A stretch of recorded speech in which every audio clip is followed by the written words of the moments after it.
Minister, last Sunday I joined an energetic, happy group of people, mainly families, heading into Sligo ATU to attend one of the first programmes of Sligo Science Festival 2022. I could hardly believe the crowds and the real interest that so many people had in all of the different events, from the Exploration Dome to the like magic but real event, from the Mad Professor to the kitchen chemistry, from crime scene investigations to sustainable foods, and from the mermaid to eagles flying. I spent a little while in one of the lecture theatres where there was a packed audience. I'd say it hadn't been that full in years, and where there was an enraptured audience learning from the Mad Professor about different forces and their impact, because at the end of the day, the entertainment facilitated the learning. And nobody, including myself, left Sligo ATU last Sunday without realising their entire lives are impacted and shaped by science. But far more importantly than that, we all left knowing that our actions can have a hugely significant impact on issues like climate change, biodiversity protection, elimination of food waste, protecting our beaches, etc.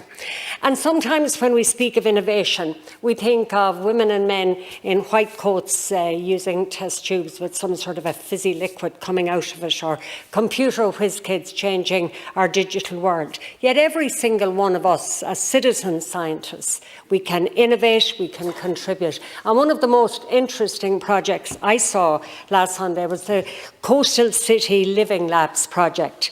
And Sligo is one of 10 cities taking part in this EU-funded project, where citizen scientists, ordinary people who live near either Enniscrone, Dunmorn or Streeja beaches, are taking part in monitoring sensors that measure water quality, height of and level of tides, while further information then is gathered by researchers using satellite images. And all of this information is put together using what they call sensor fusion technique, and that simulates real-time environmental scenarios.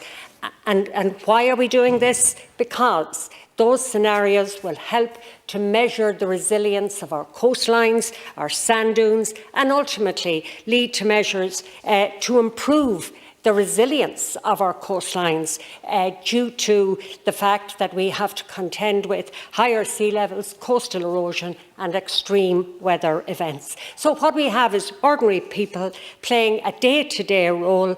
And why not? It's their coastline, it's their town, and they want to protect it. So, Minister, last Sunday was only what happened in Sligo was just one of the many events taking place around the country. And I would encourage people to go along and to listen and to learn like I did, because at the end of the day, science doesn't just shape the world. Science shapes all of our lives.